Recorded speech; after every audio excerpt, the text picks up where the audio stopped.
Welcome. Today we are going to discuss healthy relationships and sexuality, supporting people with intellectual disabilities. It's going to be presented by myself, Suzanne Walsh. I am the Inclusive Education Coordinator here at MBACL. So having healthy relationships, understanding sexuality and safety is important for all of us. In order to have a better understanding of how to support people with an intellectual disability regarding these topics, we are going to look at the following three areas. Okay, number one, feelings and self-esteem. Number two, healthy relationships and sexuality. And three, exploring boundaries, trust, and ways to keep safe. We're going to look at some statistics. Why education is so important. So education regarding healthy relationships, sexuality, self-esteem, and boundaries is so important to those with an intellectual disability. The statistics demonstrate that. These are actually Canadian statistics. So if you look at it, Canadian girls and women with a disability are up to 10 times more likely to be sexually assaulted than other girls and women. Canadian boys and men with a disability are between 4 to 10 times more likely. During their lifetimes, 83% of women and 40% of men with an intellectual disability are sexually abused. Before they turn 18, 40 to 70% of girls with an intellectual disability will be sexually exploited. 49% of those persons who have been sexually abused will experience it 10 or more times. In 97% of cases, persons know their abusers. More than 45% of the assailants are doctors, teachers, caregivers, and others related to disability supports. And more than 30% are parents, family members, and friends. Fewer than 4% of sexual assaults on women and girls with an intellectual disability are reported, and even less are charged. The Evidence Act allows defense lawyers to challenge a person's mental capacity to understand what it means to take an oath to tell the truth and promise not to tell a lie. Those with an intellectual disability are the only people, other than children, who can be questioned about their understanding of the duty to tell the truth. Many education programs teach persons with an intellectual disability to be compliant, leaving them even further vulnerable. Things we need to keep in mind. Every person is a sexual being. Sexuality refers to our thoughts, attitudes, and behaviors toward ourselves and toward others. Our responsibility and goals for learners. So ensure that learners are provided with accurate information about human sexuality and or where to find it. Provide opportunities for learners to develop a strong sense of who they are, explore and increase their self-esteem, identify and respond positively to their own feelings, and to assume responsibility for thinking about their own futures as social and sexual beings. Help learners to communicate effectively, to make decisions, and to be assertive so that they may have satisfying relationships. Help learners to recognize when other people are using or hurting them, and to learn ways to keep themselves safe from being used or otherwise harmed. Considerations before teaching sexuality-related issues. So some things you might want to consider: personal feelings and values. So it says not imposing on others and unrealistic. So generally people who teach others need to be mindful of their personal values and attempt not to impose these on others. In some circumstances, this may be difficult or unrealistic. For example, if you're teaching your child, you may want your child to develop a similar set of personal values. In addition, personal values such as respect for others and respect for individual rights are values that are themselves socially important. The next is knowledge about sexuality. So adequate and accurate sexual development, puberty, human anatomy, and STDs. So people teaching others about sexuality will be much more effective when they have adequate and accurate knowledge. This knowledge could involve having good information about human anatomy, sexual development, puberty, sexually transmitted infections, and so on. Our next point is social and relationship aspects. So healthy relationships, communication, being assertive, understanding of appropriate touch, talk, and trust. So knowledge regarding the social and relationship aspects of sexuality is also really important. This will involve knowledge about healthy relationships, communication, and being assertive, as well as understanding of appropriate touch, talk, and trust in a variety of relationships. And our last point, feeling comfortable with it without embarrassment. So being prepared for some level of discomfort, knowing your own comfort level, and of course, practice. Talking about sexuality-related issues may make some people feel uncomfortable or embarrassed. Anyone who is teaching information to others should be prepared for some level of discomfort. You need to think about your own comfort level, and a little practice in discussing these issues will likely help. The more practice, even simple strategies like reading passages about sexuality education out loud, the more comfortable and natural it will feel. Now we're going to talk about the language of sexuality. So most people find the use of sexual language very difficult. Usually we use euphemistic terms such as wee-wee, boobies. Important to be specific and concrete in the use of language. So there are four main types of language when it comes to the language of sexuality.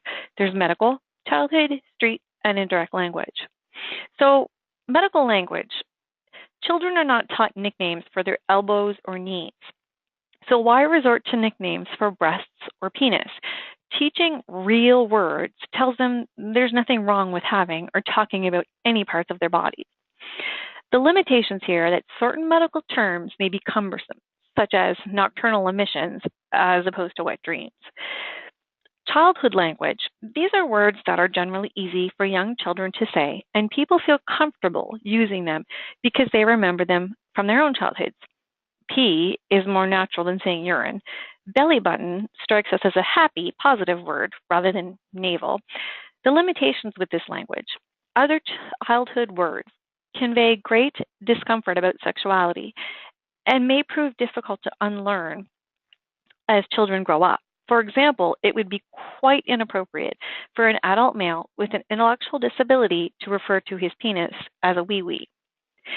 Our third type of language, street language. Many people like to use street language at times because of its bold, suggestive quality, like in locker rooms.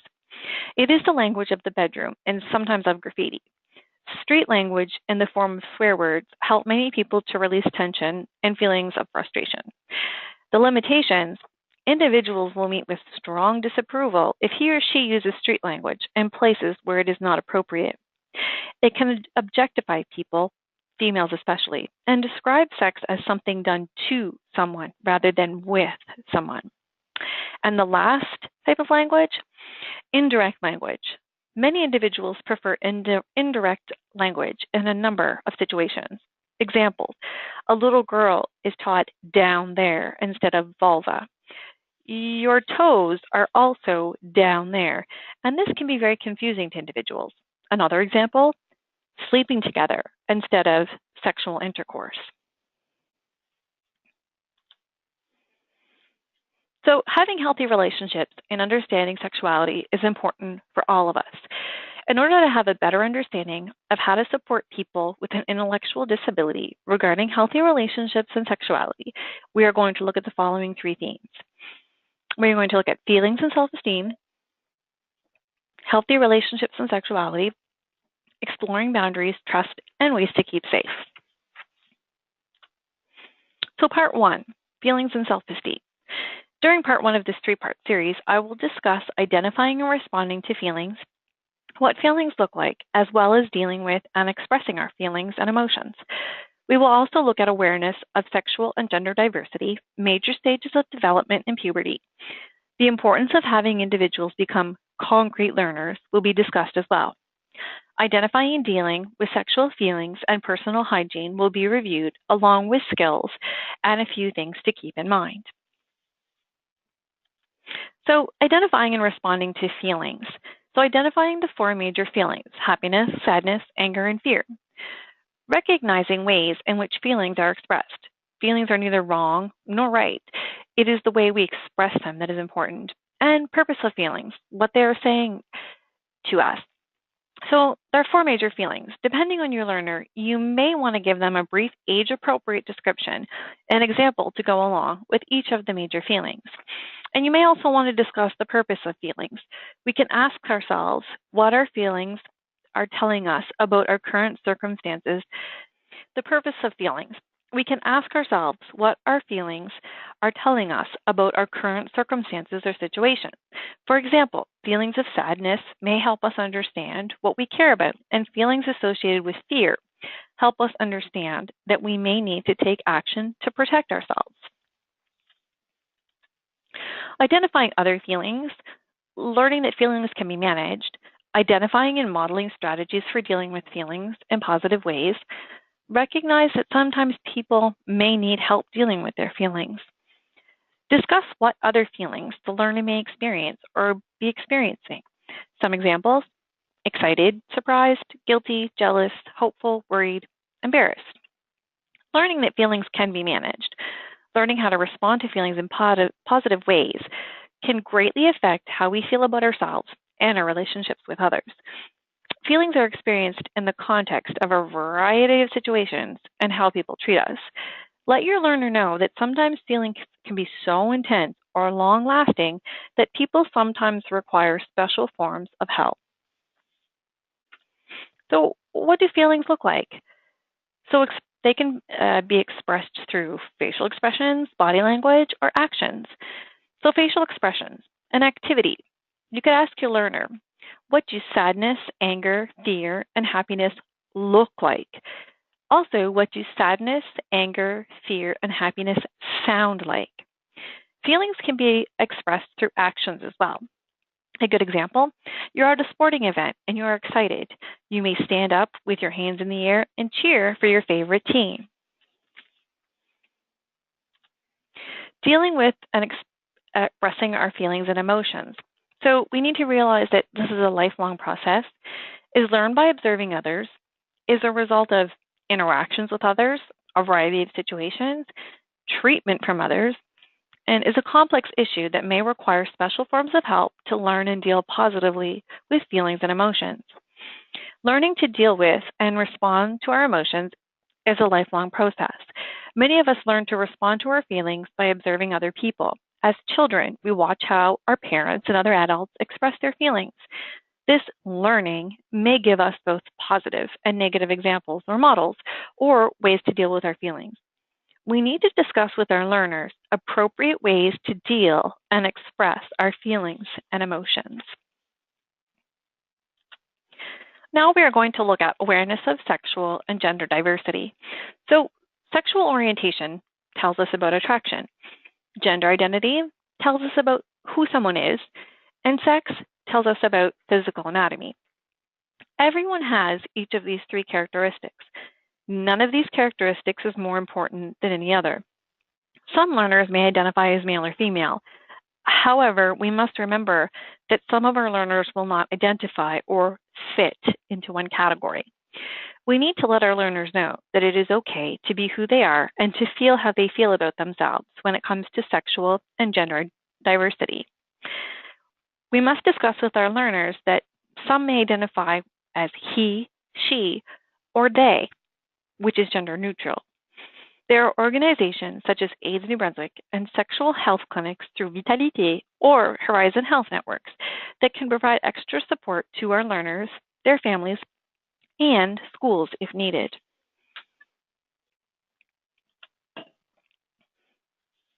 Although we may identify differently when it comes to sexual orientation, gender identity, and sex, every person is a human being. And we're going to talk about education, training, and support. So we may identify differently with regards to sexual orientation, gender, identity, sex. However, we are all human beings and as such deserve to be treated with respect and dignity. No matter what sexual orientation, gender identity, or sex our learners identify with, it is important that they, and possibly their parents and teachers, receive the proper education, information, and training, as well as support. We need to keep in mind that there is often a stigma when it comes to our learners and their sexual orientation, gender diversity, and sex. So skills needed. Language and communication skills for talking about sexual orientation, gender, and sex. Skills for identifying the differences between gender identity, he, she, they, including self-awareness regarding gender identity. Depending on your learner, this may be a more complex skill set, perhaps if they're questioning or if they're struggling in any of these areas. Remember to discuss with your learner there are a variety of ways in which people identify and that is okay. So relating to myself. So identify the changes as we grow and develop. Identify puberty as a time of important changes, both physically and emotionally, and recognize that the development of sexual feelings is a normal part of puberty. Given the significance of the changes that occur during puberty, it is important that individuals have accurate information about these changes as early as possible. This will help to avoid misunderstanding and confusion and will also help individuals approach these important changes in healthy and positive ways. If necessary, this information can be used with older learners who may benefit from a better understanding of the physical and emotional changes that they may have already experienced. Things we need to keep in mind. So, privacy needs to be reinforced.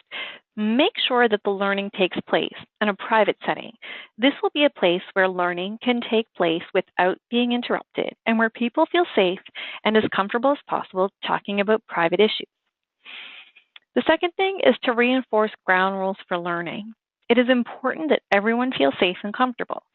Discussing that everyone has different feelings, ideas, and opinions is okay, and that those are to be respected. It may be important to recognize that some people will be embarrassed by topics. One way that people deal with embarrassment is by laughing. Laughter should only be discouraged when it may be seen as making fun of someone else or when you think it is interfering with the learning. Major stages of development. So we have infancy, childhood, adolescence, and adulthood. Assist learners to identify the main differences in the 4 stages, including height, weight, body shape, and muscle development, changes in both males and females. Now we're going to discuss puberty. So puberty is a time of change for all people. Puberty means that we are growing up and are changing from a child into an adult. Changes during puberty are gradual. People begin puberty at different ages. Girls usually begin puberty before boys. Identify some of the changes that occur during puberty for boys and girls. Puberty is an important time of transition and change for everyone. Being aware of these changes and what they mean can help make puberty a positive time rather than a confusing one. When identifying some of the changes that occur during puberty, assist learners to identify which changes happen only to girls, only to boys, and to both boys and girls. Some examples: increase in height, broadening of shoulders, broadening of hips, development of pubic hair, development of facial hair, etc. Make sure you stress that these changes are normal for everyone and may take up to 4 or 5 years to complete. Having individuals become concrete learners, so introducing appropriate vocabulary for issues such as menstruation and ejaculation, and reproduction. So review body parts, review vocabulary, identify sexual feelings, and dealing with them. So when it comes to menstruation, learning about menstruation involves having information about internal parts of the body and the vocabulary used to describe these parts. Some learners may have a difficult time understanding the words or concepts. It may be necessary to simplify the information. It is important that learners be assisted to understand that the monthly discharge of blood that begins during puberty is a normal activity for females and is not dangerous. Introduce the vocabulary and their meanings: ovary, human egg, uterus. Explain what happens during menstruation. Discuss how women may feel during menstruation. May experience cramps, tiredness, moodiness. Ejaculation. For males, ejaculation is a major part of puberty. They may need information to help understand the vocabulary and process of ejaculation. Introduce the vocabulary and their meanings: Cooper's gland, semen, sperm, erection. Explain what happens during ejaculation. Semen comes out of the end of the male penis, usually when he has an erection. Explain how ejaculation happens, that there are 3 main ways. So number 1, during sleep, nocturnal emission or wet dream. Number 2, when the penis is rubbed, as during masturbation. And number 3, during sexual intercourse. Point out that ejaculation is a private activity that should only happen in private places, such as their bedroom or washroom at home with the door closed. And lastly, roles in reproduction. So review body parts, review the concept of fertilization, and review the development of a fetus. So identifying and dealing with sexual feelings. So sexual feelings can be confusing. Sexual feelings involve thinking about other people and ourselves in different ways than we did when we were younger. It is natural to have sexual feelings. How we deal with these feelings is important. And we're going to talk about masturbation. So when you're identifying sexual feelings, in terms of thinking about and dealing with sexual feelings, individuals should have some basic information. For some learners, this information may have to be further simplified. Discuss what sexual feelings might involve. A good example, being more interested or thinking about our genitals or private parts and the private parts of other people, or developing strong feelings or crushes for other people. Discuss with learners that both male and females have the same kind of sexual feelings and thoughts. Also stress that sexual feelings are normal. Some people do not have feelings during puberty. This is also normal. So dealing with sexual feelings. Assist learners to understand that many people have sexual thoughts or feelings that they do not act upon or do anything about, and that this is okay. Also, that acting on sexual feelings by touching ourselves or another person with his or her permission in a sexual way is something that is done in a private place and not in a public place. Masturbation. Explain what masturbation is. When we touch our genitals or private parts to feel good. For both males and females, masturbation can, but not always, leads to an orgasm. For males, this involves a good physical feeling and ejaculation. For females, this also involves a good feeling, including breathing faster and getting wet around the vagina. Some important things to remember about masturbation. Many people believe that masturbation is all right to do. Some people choose not to masturbate, and this is all right as well. Sometimes this involves personal values and beliefs. If a learner is confused about this, suggest they talk it over with an adult they trust. And masturbation is always something that is done in a private place, with the door closed and when we are alone. It must never be done in a public place. Now we're going to look at personal hygiene. So identify what good hygiene means and what it involves. The consequences of not meeting it and maintaining good personal hygiene, products used and when, and to recognize that the onset of puberty involves additional responsibilities regarding hygiene. So inform learners that hygiene means keeping our bodies clean and healthy. Discuss with learners what is involved in good hygiene. You could record the answers given. Ensure that some or all of the following aspects are covered: keeping our bodies clean, keeping our clothes clean and wearing clean clothes, keeping our mouth clean and looking after our teeth, and getting exercise. Talk to the learners about why good hygiene is important. It helps us feel good about ourselves, helps others feel good about us, and helps to keep us healthy. You may want to review hygiene products. Review the various products or things we use to help keep clean and look neat. This may be different depending on the age of the learner. You can gather the various hygiene products you will need. You may need to include mouthwash, dental floss, toothbrush, toothpaste, shampoo, conditioner, brush, comb, nail brush, nail clippers, nail file, soap, face cloth, deodorant, shaving products, hand and body lotion, makeup, and menstrual supplies. Now we're going to discuss menstrual hygiene. So learning about menstrual hygiene should be reinforced at home in the bathroom. Emphasize the private nature of menstrual hygiene. Display and discuss menstrual supplies. Note the following information. Menstrual supplies are purchased in a drugstore, grocery store, and some department stores. One type of supply is called a sanitary napkin. This is worn outside the body, but inside the female's underwear or other undergarments. The napkin catches the blood from the vagina. It is worn when the person is having her period. Another type of supply is called a tampon. This is inserted into the vagina to absorb and catch the blood before it comes out. Tampons should be changed when they are full or every 4 to 6 hours. Review when to use supplies. Demonstrate to learners that using a calendar can be helpful in predicting when a period will start. Model and practice the disposal of menstrual supplies. Using red food coloring and actual supplies, demonstrate the proper way to dispose of used supplies by folding and wrapping the supplies in toilet paper. Also demonstrate where the wrapped used supplies should be discarded. Have or assist learners practice proper disposal. Make sure to include hand washing. Review the private nature of good menstrual hygiene. Menstrual care should be done in a bathroom with the door closed. Review the fact that menstruation is a normal activity for females. So some skills: exploring what germs are and how we can pass them around and or make ourselves sick. Hand washing exercise and sneezing, coughing exercise, use of pictures for more concrete learners, and reviewing hygiene products. So explain to learners about how germs can cause illness or make us sick and the importance of good hygiene. Explain the importance of hand washing and how to do this properly, as well as when you sneeze or cough, that you should cover your nose or mouth so you do not spread germs. Thank you for attending part 1 of this 3-part series. In part 2, we will be looking at healthy relationships and sexuality.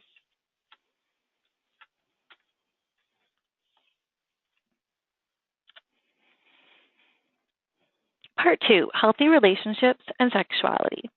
Part 2 of this 3-part series will focus on understanding different types of relationships as well as how they develop and evolve. Talk, touch, and trust will be looked at, as well as recognizing the difference between healthy and unhealthy relationships. Developing and maintaining friendships is an important component to this part, as is dating and romantic relationships. Making decisions about having sex, types of communication, and resolving conflicts in relationships rounds out part 2. So understanding different types of relationships. Identify and distinguish between types of relationships, including family, romantic partners, acquaintances, helpers, and strangers. Identify aspects of talk, touch, and trust that are appropriate with people in different relationships. Relationships are about the kinds of connections we have with other people. With some people, our connection is very strong. Our bond with these people often involve love and affection, and sometimes intimacy. At the other end of the spectrum are people with whom we have no personal connection. These are people we do not know. In between the two ends of the continuum are people with whom we have a connection and with whom we share common interests, goals, and activities. Within our spectrum of relationships, the way in which we interact with people will differ. What we say to other people, how we touch one another, and how much we trust others will vary greatly depending on the kinds of relationships we have. Recognize the importance of family, the different kinds of families, and the roles of family members to correctly identify people as helpers, acquaintances, or strangers, and to recognize the ways that relationships change or evolve over time. So with regards to family, a family member is someone who is related to you or sometimes someone with whom you've grown up. Family members can be people who are close to us and whom we love, mother, father, brother, sister, grandparent, or maybe people who we are related to but we are not as close with, cousins, aunts, and uncles. Family members are usually a source of love and affection. When we are younger, our families help to give us the things we need to survive and grow. Families give us a sense of belonging and share happy or sad times with us. A helper. A helper is someone who helps to do things. A helper is someone who helps us do things or does things for us as part of their job. A helper can be a doctor, dentist, teacher, police officer, firefighter, and so on. Helpers such as nurses and doctors may touch us, but never in romantic or sexual ways. Sometimes we share personal feelings with a helper if we need help to deal with a problem we are experiencing. An acquaintance is someone we know but not very well. We do not usually share personal feelings or choose to spend our free time with acquaintances. As we get to know acquaintances better, they sometimes become friends. And a stranger is someone we do not know or someone we just met. A stranger is someone we know very little about. A stranger is someone we do not share personal feelings or trust. We usually do not talk to or touch strangers. If necessary, go through with your learner the ways to identify people as helpers, acquaintances, or strangers. So, some skills. So, distinguishing skills, developing the ability to identify and understand differences in the context of relationships. Number 2, personal and social interaction skills with the context of different relationships. 3, skills for keeping safe through learning about aspects of talk and touch that are appropriate in various types of relationships. So when it comes to distinguishing skills, understanding that depending on the type of relationship we have with the person will determine how we behave when we are with them, such as with a family member, it will be different than with an acquaintance. Number 2, a good example would be the types of conversations we would have with different people in our lives. With an acquaintance, we may discuss the weather or current events, whereas with a family member, we may discuss our personal feelings and experiences. And with regards to number 3, the types of talk and touch will depend on the type of relationship we have with a person. Relationships, the kind of connections we have with people. Some relationships are strong, often involve love and affection, sometimes intimacy. Some people we have no relationships with. These are strangers. And then in between spectrum, some connection with people with whom we share common interests, goals, and activities. Then there are family, friends, romantic partners, acquaintances, helpers, strangers. The way in which we interact will differ. In example, the way we touch or trust. So we want our learners to know that relationships evolve and change. Relationships can become closer and close. Relationships can become cool. Knowing how they evolve is important in helping us decide how we should interact with others. Knowing how they evolve is also important for making good decisions. Families have an important role to complement the learning. Relationships change and evolve. For example, people who are strangers may become acquaintances, and acquaintances may become friends. People with whom we are good friends with may become romantic partners. This process of evolving relationships may also work in reverse. Now we are going to have a look at the relationship ladder as proposed by Diane Maksym. So we first have attraction, then communication, feelings, intimacy or love, and responsibility. Climbing the ladder rung by rung takes realistic expectations. We need to explain to the learner that when it comes to developing a relationship with another person, we need to have realistic expectations. We want things to progress at a pace that both people are comfortable with. Let's have a closer look at each of the rungs of the relationship ladder. So attraction is the formula that brings two people together. Communication is the process by which we come to know each other. Feelings, as we grow in trust with one another, we share little secrets. We share more of ourselves, and confidence in each other is created. Number 4, intimacy or love, experience of unconditional acceptance of the other person as he or she is, requires choice, mutuality, reciprocity, trust, and delight in one another. 5, responsibility, an ability to respond. We do not consciously hurt each other emotionally, physically, or spiritually. Our responsibility. Therefore, our responsibility as teachers, service providers, caregivers, and parents is to help young people learn as much as possible about the following. Number 1, their bodies and feelings and acceptance of these. Number 2, conversational and social skills. Central to this is recreational skills. Have something to converse about. Number 3, appropriate conversation. Public topics for strangers and acquaintances, and private topics only for those close friends and families. Appropriate and responsible expression of sexual feelings. The concept of mutuality. Without self-esteem, we cannot hope to teach mutuality and responsibility in relationships. We must keep this in mind. Principles of autonomy and action. Principles of autonomy and action. So we must let our learners know. You are the most important person in your world. No one touches you unless you want to be touched. You do not touch anyone unless they want to be touched. There are very few people who hug you and who you hug.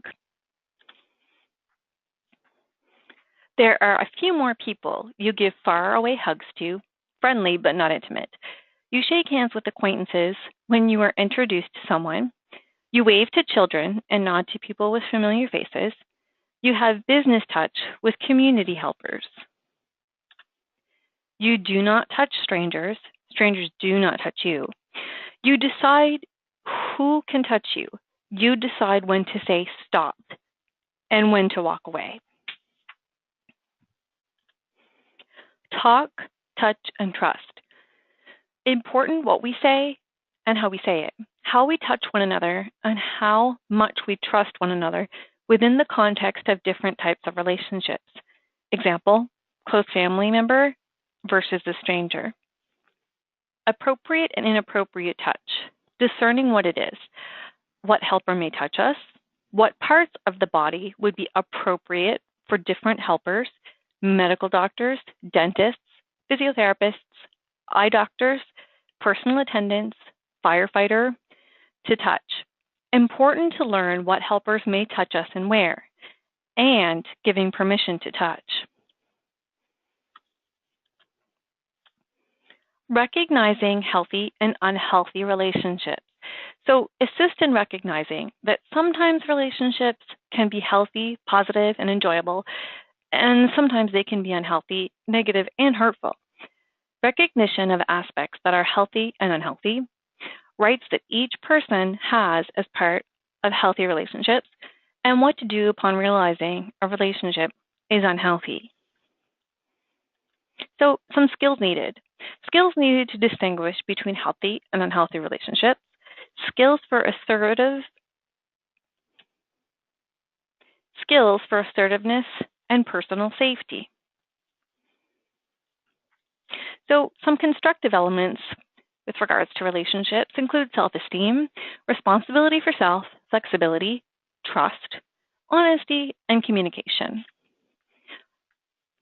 While some destructive elements include control, selfishness, abuse, overdependency, jealousy, and dishonesty. When looking at healthy relationships, there's loving and caring for each other, being honest, listening to what the other person has to say, respecting each other's wishes and choices, trusting each other, enjoying doing things together, and enjoy doing things by ourselves. Being able to share our feelings with each other about problems and disagreements, being able to be ourselves and reach our own potential, and feeling good about ourselves.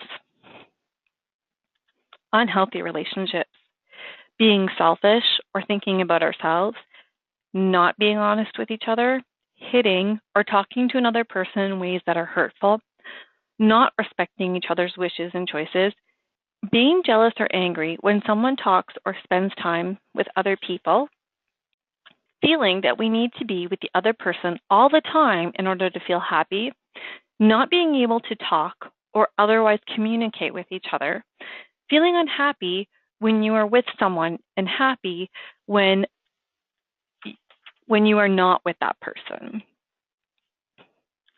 Declaration of rights. So you have the right to be treated in a caring way, be treated as a valuable person, be respected, feel safe at all times in your relationship, make your own choices, and to say no to something you do not like, and to be told the truth.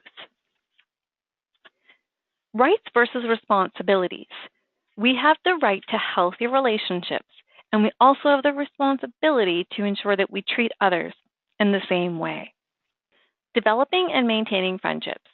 Identify what it means to be a friend and the qualities and characteristics that people usually value in friends. Identify and demonstrate positive ways to greet friends and introduce them to other people. Identify safe places to meet people who may become friends. Identify activities that friends can do together and ways friends can be together. Identify ways to keep friends. So some skills may involve communication skills within the context of friendship, skills for developing and sustaining friendships, skills to distinguish between friendships and other relationships. So general qualities important to friendships: loyalty and trustworthiness, reliability, sympathy and empathy, good listeners, kindness and compassion, giving genuine compliments, keeping confidence, and giving room to grow and change. Then we're going to look at dating and romantic relationships. So identify differences between romantic relationships and other relationships. Identify the meaning of dating, steps in making a date, safe places to go on a date, and expectations that may arise from going on a date. Identify different types and stages of romantic relationships. Identify and distinguish between different stages of romantic relationships. Identify types of sexual expression with romantic partners. Identify considerations for making decisions about having a sexual relationship with a romantic partner. Identify considerations for ending a romantic relationship. So, some skills may include making decisions, personal safety skills, social interaction and communication skills, skills for distinguishing between romantic relationships and other types of relationships, and skills to end romantic relationships. So the different stages of romantic relationships. So some activities. Number 1, spending time together. Number 2, doing things for each other. Number 3, having fun together. Number 4, sharing thoughts and feelings. 5, writing notes, letters, emails, or texts. 6, exchanging gifts. And we also need to let our learners know that these feelings develop, or these stages develop over time, and both people may not have the same feelings as the other. So, physical closeness and sexual feelings could include hugging, holding hands, putting an arm around each other's shoulder and waist, kissing, and touching. Discussing consent with your learners is very important. Be sure to talk about the right to say no. They have the right to say no at any given time, as does their partner. If their partner says no, they must respect that, just as their partner is to do the same for them. No means no, no matter what level or stage of physical closeness you are sharing. So different stages, making commitments to one another, may include making joint decisions, working towards shared goals, or making future plans together. Now we're going to look at identifying unhealthy romantic relationships. When you cannot be honest about your feelings and cannot talk about them freely with your partner, usually feeling unhappy or even feeling trapped, think you can make your partner's problems go away, sometimes wish you were somewhere else or with someone else. So possible signs of unhealthy relationships in your partner. Wants to know where you are and who you are with at all times, will not let you talk with others, even if they are your friends. He or she is very jealous. Criticized your friends or family and asks you to stop seeing them. Makes you feel bad about yourself. Scares you by driving too fast, drinking too much, or doing other risky things. has threatened to hurt you or has hurt you even if he or she is sorry afterwards, makes threats about hurting your friends or pets, or threatens to hurt him or herself if you do not obey or agree, pressures you to do sexual things you do not want to do, uses put downs, does not respect your decisions to practice safe sex. So, things to consider when you feel that the relationship needs to end. Make the decision. Looking at different choices and their consequences. Be ready for difficult or uncomfortable feelings. Your learner may feel sad, afraid, lonely. Choose a good place to end the relationship. If you choose to do so in private, make sure it's a place where you can leave. Or if you're afraid that the other person could become aggressive and violent, you may want a public place. Ending the relationship. Give your reasons. Talk about your beliefs and feelings. Use I statements. Make the end final. Do it without making future plans and promises. It is okay to agree to remain friends if you wish to do so. Think about safety. Change the locks if necessary. Making decisions about having sex. There are a number of important questions and considerations that need to be considered before deciding to have sex with a romantic partner. Some individuals may want to consider these questions before engaging in activities such as sexual intercourse, sexual touching, as well as mutual masturbation. We also want to keep in mind that we may have to discuss what having sex means. Having sex can be defined as sexual intercourse involving the male putting his penis into the female's vagina, as well as other types of sexual contact, including oral and anal sex, between males and females, or between same-sex couples. Things to consider before making the decision to have sex. 1. Do both I and my partner feel ready to have sex now? Have my partner and I talked about what having sex means to our relationship? Number 2, do I know my reasons for deciding to have sex now? 3, will I feel good about myself if I have sex now? 4, am I sure no one is pressuring me to have sex? 5, can I say no to sex without feeling guilty? 6, can my partner and I discuss openly the prevention of sexually transmitted infections and pregnancy? 7, do my partner and I know enough about how to prevent sexually transmitted infections and pregnancy? 8, are we ready to handle the possible consequences of being sexually active? 9, if the relationship breaks up, will I be glad to have had sex with this person?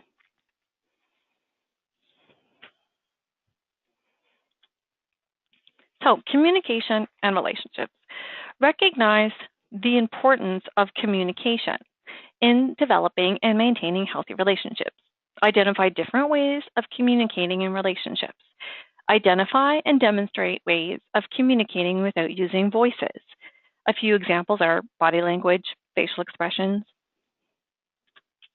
Identify and demonstrate ways to listen actively to others.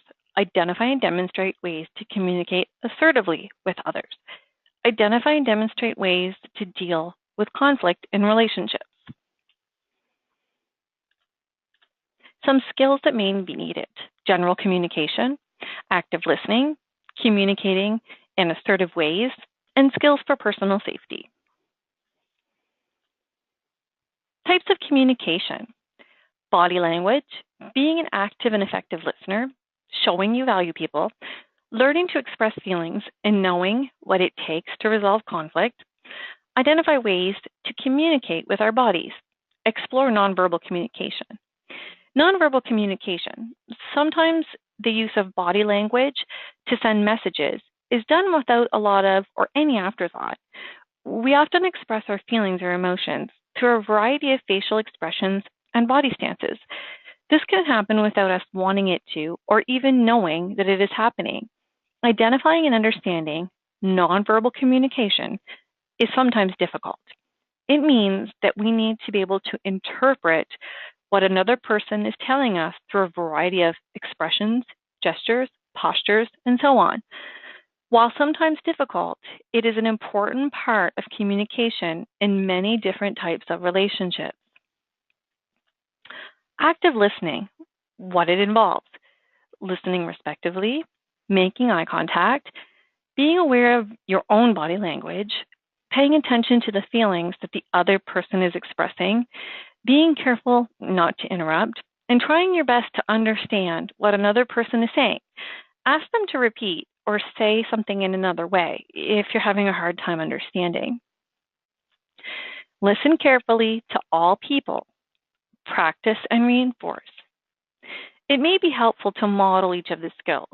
As an optional activity, you may wish to help learners explore more deeply the ways in which they can check their understanding of what another person is saying through the use of clarifying questions or paraphrasing.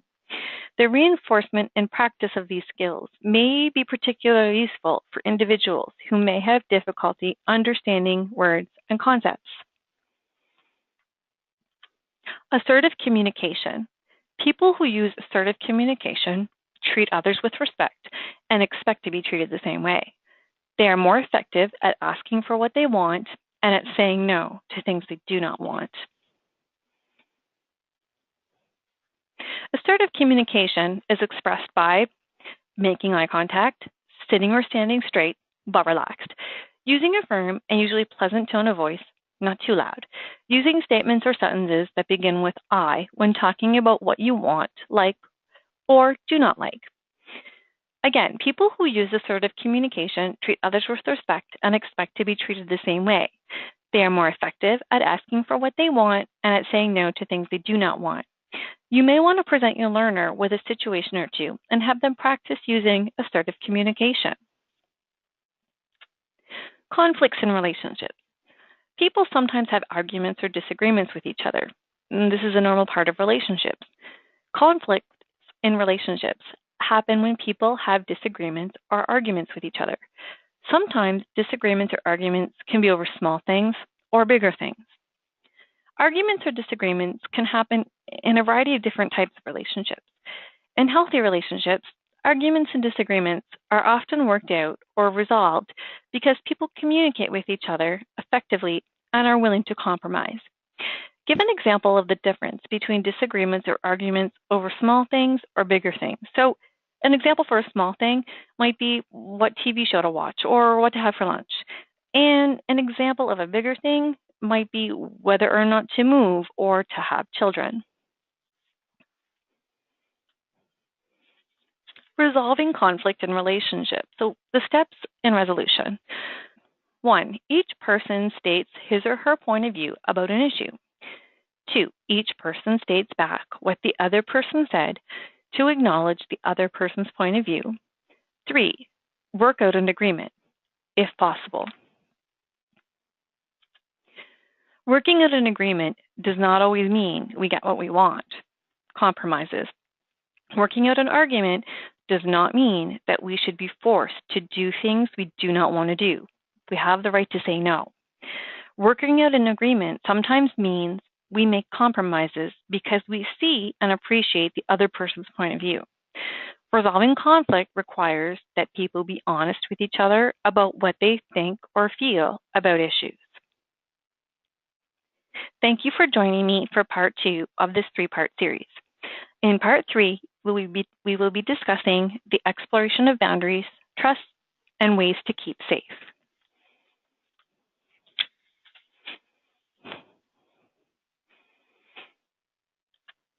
Part 3, exploring boundaries, trust, and ways to keep safe. Trust is a valuable gift that each of us may offer to others and must earn from others. So part 3 of this 3-part series will focus on social and relationship boundaries, choices, decisions, and consequences. We will also discuss developing trust, types of touch, touching rights, sexual exploitation, and abuse. We will finish up this 3rd part by learning about safety rules at home, as well as computer and internet safety. Social and relationship boundaries. Understanding social and relationship boundaries is crucial for many reasons. It provides a basis for acting in ways that are considered socially appropriate. Boundaries provide us with guidelines for talking and acting in ways that will encourage other people to accept us as part of the community. It is important for developing and maintaining healthy relationships. People are more willing to get to know and spend time with us if we act in ways that are respectful. It informs us of our own rights to be treated respectfully and with dignity. This means we have a strong sense of our personal space and the right to control our own bodies. Making choices for myself. Identify what it means to make a choice or a decision. Some choices and decisions are more difficult. As we mature, we make more choices and decisions for ourselves. Choices we make often have consequences for others and ourselves. Making choices and decisions for ourselves is an important part of who we are. Learning to make good decisions often takes a lot of practice during the time we are children, teenagers, and adults. Some choices and decisions are more difficult and require more thought. As we mature, we make more choices and decisions for ourselves. We make a choice. There are choices, we make a decision, and then there are often consequences. We are capable of making choices that may not be good for us. Oftentimes, we learn important lessons from making poor choices. Some learners will have a more difficult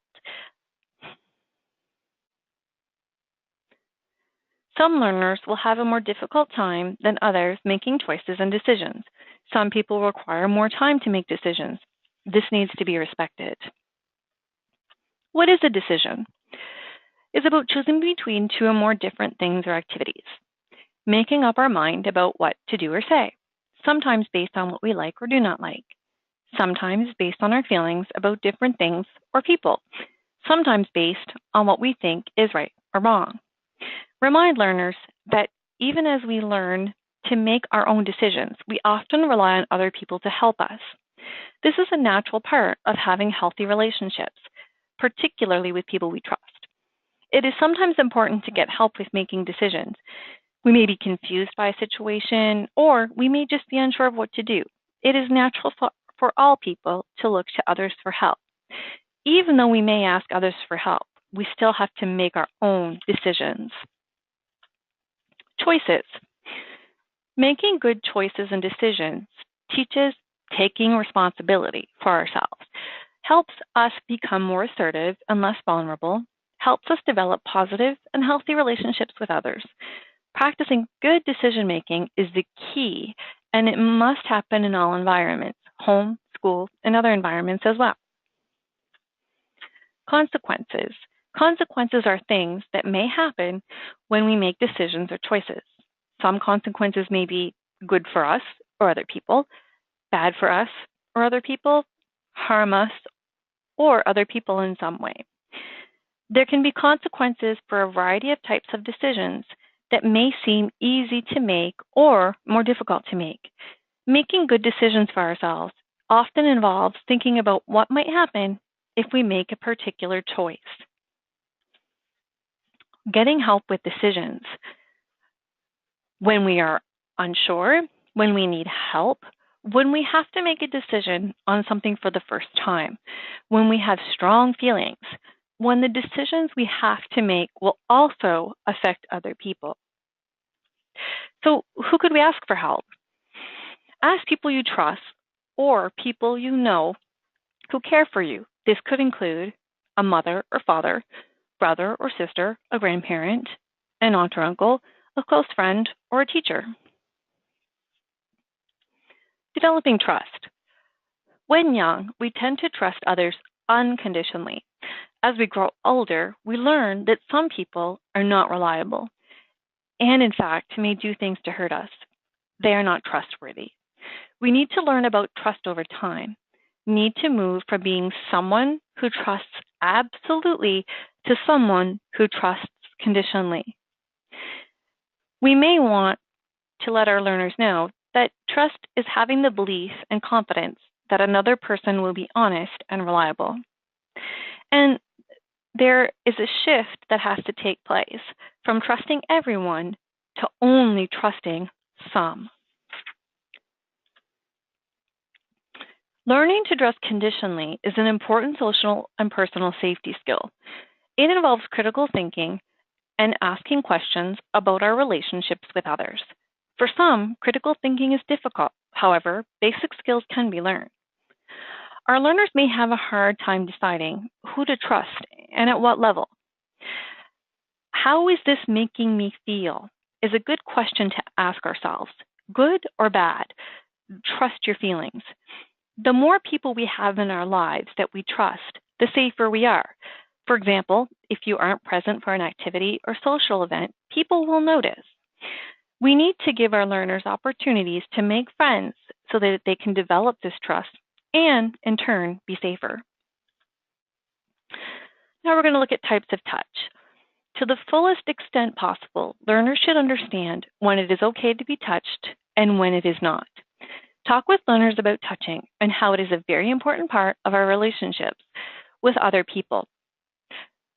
One type of touch, okay to touch you. You allow this to happen and makes you feel good or happy. Never okay to touch. You do not give your permission for this to happen, and that might or might not hurt your body or make you feel sad.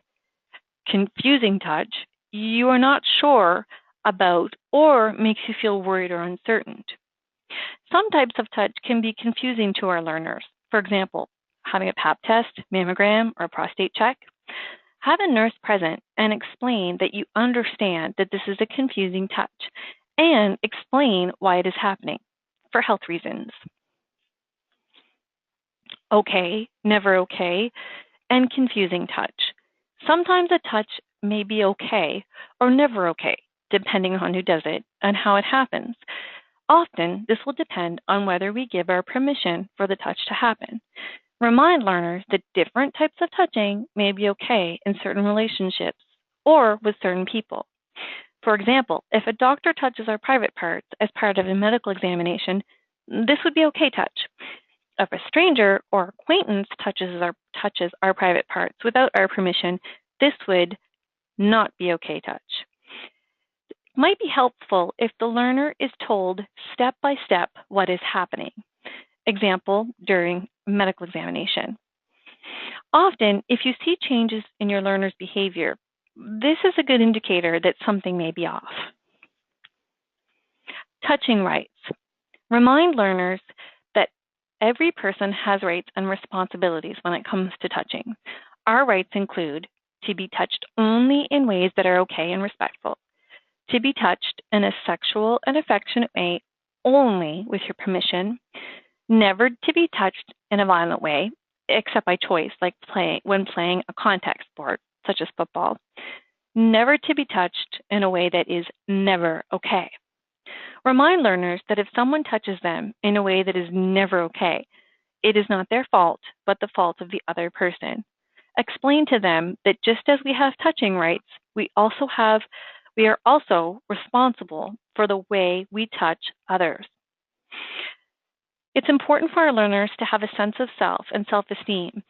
If they have a strong sense of self and self-esteem, it will be much easier for them to express themselves and say no. Sexual exploitation and abuse. Sexual abuse takes away a person's right and is against the law.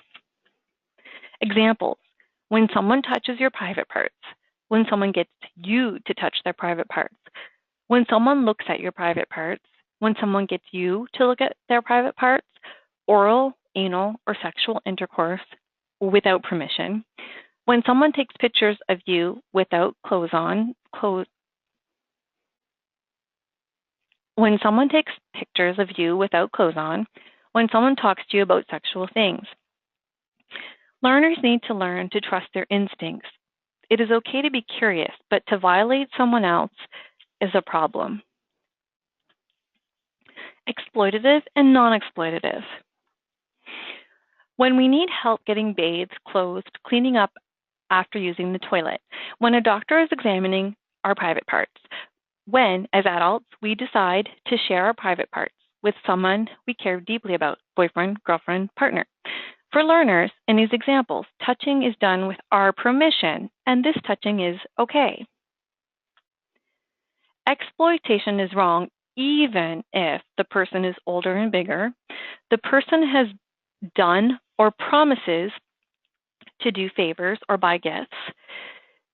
You like the touch to begin with, like tickling, and change your mind. It took you a long time to get up the courage or even to realize that it was not fair. The person is in charge, like a parent, teacher, a babysitter, a bus driver, and so on. Exploitation usually happens gradually over months or even years. It's usually not violent and usually involves tricks, treats, or special usually involves tricks, threats, or special treats. Usually involves someone the person knows and maybe loves. Almost always involves the exploiter wanting to keep his or her actions secret. May give people a warning feeling in their gut. Can involve boys and men as well as girls and women as victims. For learners, sexual exploitation and abuse usually happen with people they know and even trust. We need to make our learners aware without making them paranoid. If we teach our learners about healthy relationships, they may be able to transfer what they have learned into what is acceptable and what is not. Dealing with sexual exploitation and abuse. We want to balance between the fact that most people we know or we encounter from time to time will not want to exploit or abuse us in a sexual way. Our goal is to have good and healthy relationships with many people in our lives. Learning about safety rules at home. Never open the door to a stranger. Never tell someone you're at home alone. Do not give out private information about yourself to people who call on the telephone. And computer safety. Never post personal information, cell phone numbers, home phone numbers, your address or current location. When creating a screen name, do not include personal information, such as your last name or date of birth. Censor your photos. They can often provide clues to personal information. Never send photos to people you meet online. Do not meet in person with someone you met on the internet. If someone asks you to meet, tell a trusted adult or friend right away. Do not share your password with anyone. Never download or install anything onto your computer or cell phone without first checking to make sure that it is safe. You may want to ask a trusted friend or adult. Use privacy settings. They're there for a reason. It is not always strangers that you need to be cautious of. Always use your best judgment. When in doubt, turn to a trusted friend or adult. Remind learners that once they send a text or a photo, they cannot get that back, and they do not know how it may be used. Not everyone on the internet is who they say they are. Remember that these rules apply to your computer as well as your cell phone. If something feels off or wrong, then check with a trusted friend or adult. Thank you for joining me for part 3 of this series. I hope you found some helpful tips that you can share with your learners.